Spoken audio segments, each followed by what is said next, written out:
శ్రీగురుభ్యో నమః. హరి ఓం. శ్రీమహాగణాధిపతయే నమః. శ్రీమహాసరస్వత్యై నమః. హరి ఓం. వందే శంభుమాపతిం సురగురుం వందే జగత్కారణం వందే పన్నగభూషణం మృగధరం వందే పశూనాం పతిం వందే సూర్యశశాంకవక్నినయనం వందే ముకుందప్రియం వందే భక్తజనాశ్రయం చ వరదం వందే శివం శంకరం.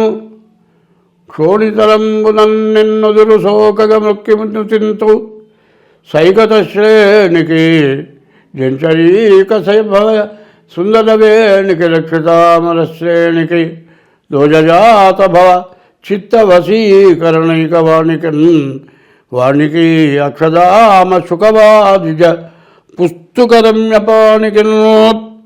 2025 ఆగస్టు నెల 1వ రాశి మేషరాశి. ఈ మేషరాశి ఫలితాలు ఎట్లా ఉన్నాయో చూద్దాం. ఏకాదశంలో రాహువు, తృతీయంలో శుక్రుడు, 6ంట కుజుడు. ఈ 3 గ్రహాలు చాలా బాగున్నాయి. రాహువు ఉంటే ఎక్కడెక్కడ డబ్బులు కూడా వచ్చేస్తాయి, వచ్చేస్తాయి. సంపాదన వస్తుంది, విరివిగా ధనం వస్తుంది. ఆ ధనాన్ని లక్ష్మి ఇచ్చే ఐశ్వర్యం చంచలమైంది.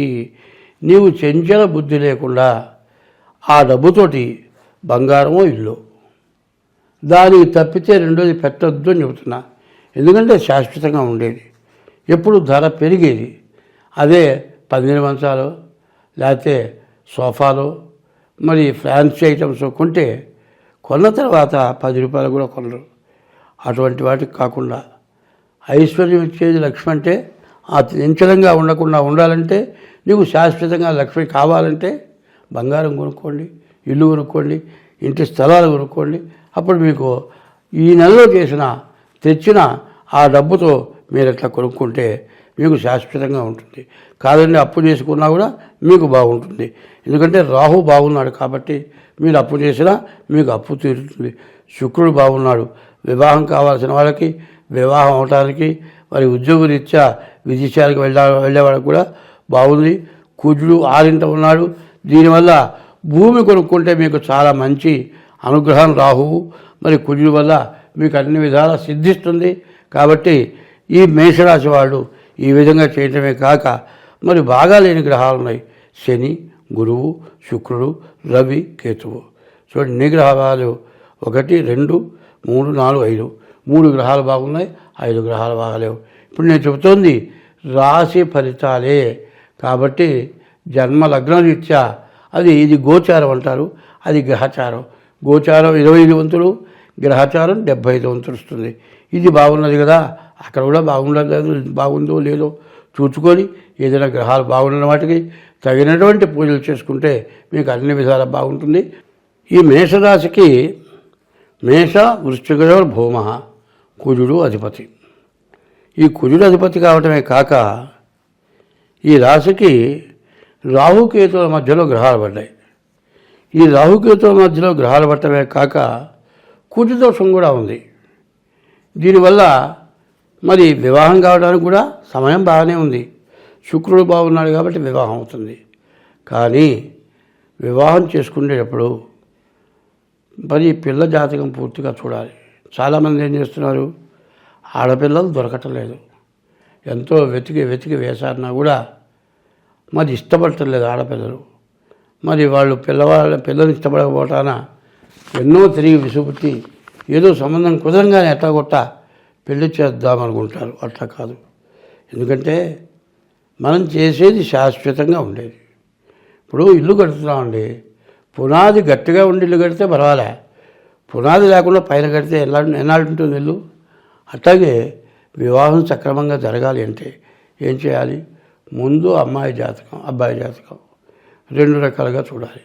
చాలామంది ఏం చేస్తారు, ఏమండి అమ్మాయి అబ్బాయికి కలిసిందా, పులి మేక అయినారా, ఆవు పులి అయినారా, మరి పిల్లి ఎలుకైనారా, కుక్క ఎలుకైందా, మరి ఇట్లా అడుగుతారు.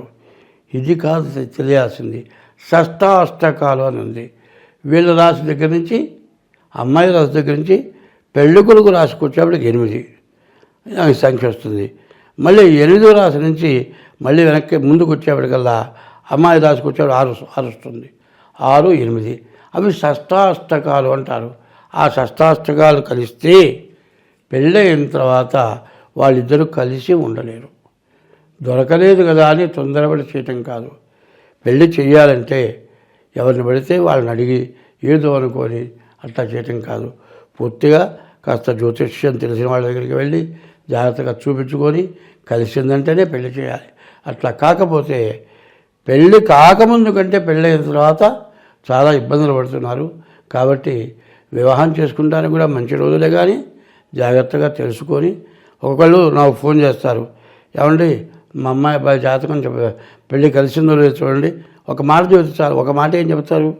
ఎట్లా చెప్పాలి? ఒక మాట జాతక చక్రం వేయాలి, గ్రహాలు చూడాలి. ఏముందండి పిల్లి ఎరుకో కుక్క పిల్లో ఇవేగా మీరు అడిగేది. అంతటితో కాదు, అంతటితో సరిపోదు. తర్వాత అత్త కలుస్తుందా? ఇవి కాదు కావాల్సింది. వాళ్ళ జాతకాలు కలిసినాయా లేవా, వాళ్ళకి వివాహ యోగం బాగుందా, ఇవన్నీ చూసి వివాహం చేయాలి. అట్లా చేయకపోవటానికి చాలా ఇబ్బందులు వస్తున్నాయి. శ్రావణ మాసం జూలై నెల 25వ తారీఖుతో శ్రావణ మాసం ప్రారంభమవుతుంది. అయితే శ్రావణ శుద్ధ పూర్ణిమకు ముందుగా వచ్చే శుక్రవారం రోజున వరలక్ష్మి వ్రతం చేయాలనుంది. పౌర్ణమి రోజే ఈసారి శుక్రవారం కలిసి వచ్చింది. పౌర్ణమి శుక్రవారం 2 కలిసి వచ్చాయి. ఇది చాలా విశేషం. ఈ శ్రావణ మాసంలో ప్రతిరోజు అమ్మవారిని పూజించడం ఎంత వరకైనా సరే, ఏదో గుట్లు అటువంటి సూతకాలు వస్తే తప్పితే మంచి వాళ్ళందరూ కూడా చేయటానికి అవకాశం ఉన్న వాళ్ళందరూ కూడా, ఎందుకంటే అవకాశం అంటే డబ్బులు కాదు, సూతకం ఉంటే చేయకూడదు. ఎంత డబ్బులతోనైనా అమ్మవారి పూజ చేయొచ్చు. శ్రావణ శుద్ధ పూర్ణిమ రోజు వరలక్ష్మి వ్రతం చేయాలి. కాదండి నాకు అంత శక్తి లేదంటే మరి ఊళ్ళోనే ఏదో గుళ్ళో సామూహికంగా చేస్తారు. అట్లాంటి చోటైనా వరలక్ష్మి వ్రతం చేసుకోవాలి. ఈ వరలక్ష్మి వ్రతం అయిన తర్వాత అమ్మవారి సూత్రం 9 పోగులతో ఒక తోరం అక్కడ పెడతారు. ఆ తోరం కుడి చేతికి కట్టుకునేప్పుడు మరి పద్మాసనే పద్మకరే సర్వలోకైక పూజితే నారాయణ ప్రియదేవి సుప్రీత భవ సర్వదా అని ఆమెని ప్రార్థించి మరి ఈ సూత్రం 9 దారాలతో కూడిన సూత్రాన్ని చేతికి కట్టుకోవాలి. చేతికి ధరించి అమ్మవారి పూజ చేసుకోవాలి. ఇది శ్రావణ శుద్ధ పూర్ణిమ ముందు శుక్రవారం ఎప్పుడు వచ్చింది అంటే మరి ఆగస్టు నెల 8వ తారీఖు శ్రావణ శుద్ధ పూర్ణిమ. ఈ శ్రావణ శుద్ధ పూర్ణిమ రోజు మరి వరలక్ష్మి వ్రతం తప్పనిసరిగా చేసుకోవాలి.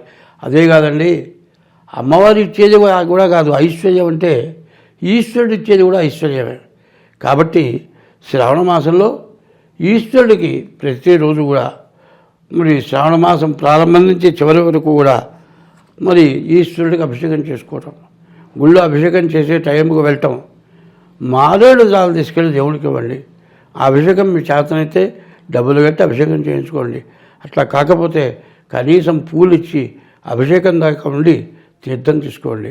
కాదండి నెల మొత్తం చేయించుకోవాలి అనుకుంటే 4 సోమవారాలు వస్తాయి, మరి పౌర్ణమి వస్తుంది, మరి మాస శివరాత్రి వస్తుంది.